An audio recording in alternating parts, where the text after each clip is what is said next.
یاد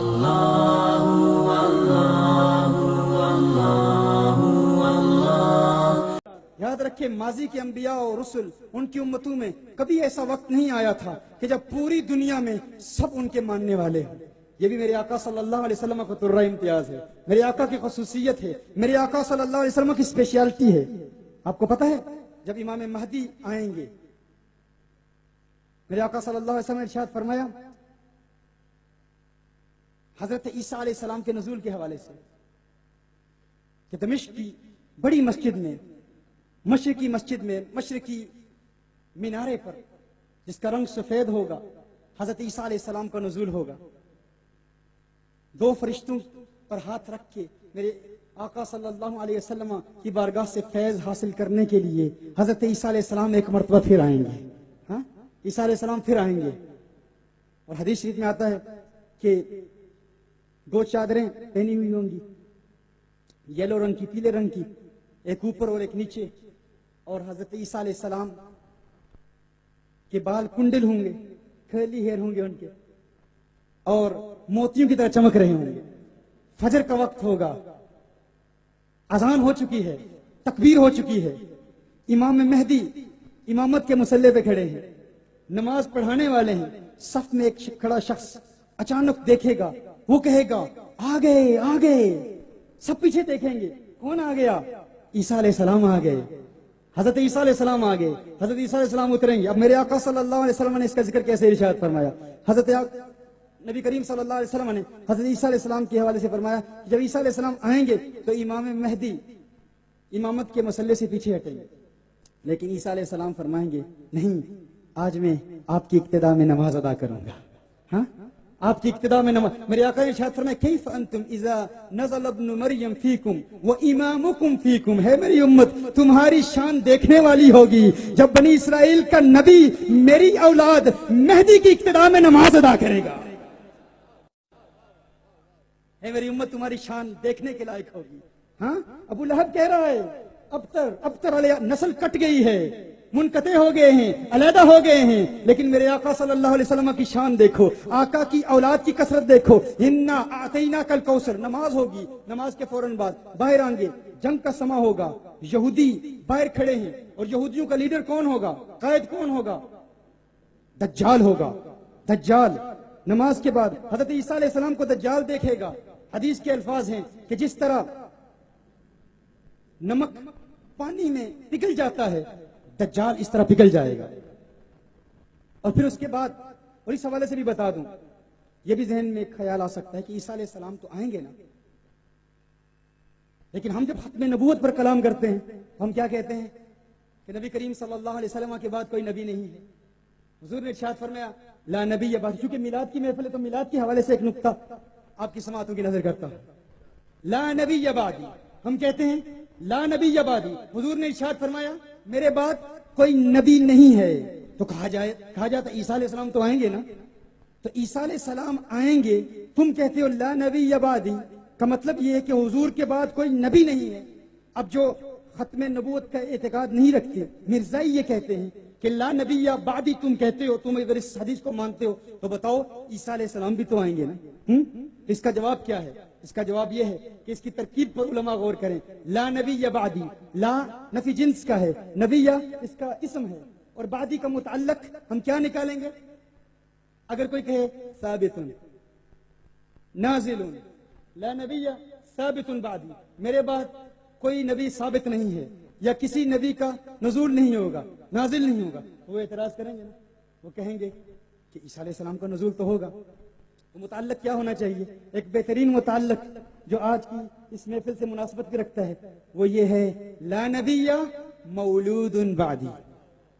لا نبی مولود بعدی، میرے بعد کسی نبی کا میلاد نہیں ہوگا، میرے بعد اسی لیے ہم محافل میلاد کا انعقاد کرتے ہیں. میلاد کی محافل کا انعقاد کرتے رہو, آقا کی عظمتوں کے ترانے الاپتے رہو, محافل میلاد میں آیا کرو, لوگوں کو بتایا کرو اب آقا کا میلاد ہو گیا ہے, عیسیٰ آئیں گے, ان کا نزول ہوگا, ان کا میلاد نہیں ہوگا.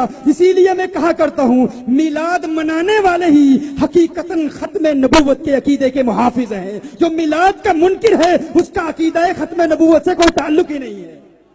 اس سے محسوس ہوتا ہے, معلوم ہوتا ہے کچھ لوگ محافل میلاد کا انکار کیوں کرتے ہیں, ختم نبوت کی کانفرنسز کا انکار تو کرتے ہیں, لیکن محافل میلاد سے دشمنی کیوں ہے؟ لا نبی مولود بعدی. آج کے بعد کوئی کہے کہ قادیانی کہتے ہیں کہ عیسیٰ آئیں گے, کہو آؤ 12 ربیع الاول کی محافل میں آؤ, اور یہ محافل تو پورا سال جاری رہتی ہیں. اہل سنت کی محافل میں آؤ, ہم تمہیں بتائیں گے. محفل میلاد کا انعقاد کر کے ہم کہتے ہیں آخری نبی کا میلاد ہو گیا ہے, عیسیٰ آئیں گے, ان کا میلاد نہیں ہوگا, میلاد ہمارے آقا کا ہوا ہے. اسی لیے ہم بڑے وثوق اور یقین اور اعتماد کے ساتھ محافل میلاد کا انعقاد کرتے ہیں, اور پھر ڈنکے کی چوٹ پہ کہتے ہیں نثار تیری چہل پہل پہ ہزاروں عیدیں ربیع الاول سوائے ابلیس کے جہاں میں سبھی تو خوشیاں منا رہے ہیں. عیسیٰ علیہ السلام آئیں. اب دیکھیے اس کے بعد کیا ہوگا, بڑا طویل اس پر کلام ہو سکتا ہے, لیکن میں صرف یہ بتاؤں کہ پھر وہ وقت آئے گا جب اس پوری دنیا میں کوئی ایک بھی کافر نہیں ہوگا, حضور کے کلمے کا کوئی ایک بھی منکر نہیں ہوگا, سارے مسلم ہوں گے, سارے لا الہ الا اللہ محمد الرسول اللہ صلی اللہ علیہ وسلم پڑھنے والے ہوں گے. آج پاکستان میں مسلمان بھی ہیں, غیر مسلم بھی ہیں, دیگر ممالک میں جائیں, امریکہ میں جائیں, آپ آسٹریلیا میں جائیں, یورپ میں جائیں, ہر جگہ آپ کو غیر مسلم ملیں گے. لیکن میرے آقا کی مانوی اولاد کی کثرت دیکھ لیں, کیسی اولاد عطا فرمائے گا کہ پوری دنیا میں کوئی بھی محمد الرسول اللہ کا منکر نہیں ہوگا. اچھا یہاں ایک اور جملہ بھی بتا دوں, جب عیسیٰ علیہ السلام آئیں گے اس کے بعد امام مہدی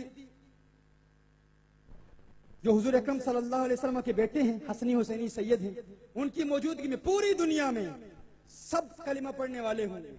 اور یہ بھی آپ کو بتا دوں کوئی بدعقیدہ بھی نہیں ہوگا, کیوں عیسیٰ علیہ السلام ہر بدعقیدگی کو ختم کریں گے, ہر کفر کو ختم کریں گے. سب کفر, ہر قسم کے کفر کو ختم کرنے کے بعد عیسیٰ علیہ السلام ایک کام کریں گے. مسند ابو یعلا کی ایک روایت ہے, میرے آقا نے ارشاد فرمایا عیسیٰ مدینۃ المنورہ میں آقا کی بارگاہ میں حاضری کا شرف حاصل کریں گے. آقا کی بارگاہ میں حاضر ہوں گے اور کیا کریں گے؟ حضور کے مزار پر حاضر ہوں گے, حضور کے دربار پر حاضر ہوں گے.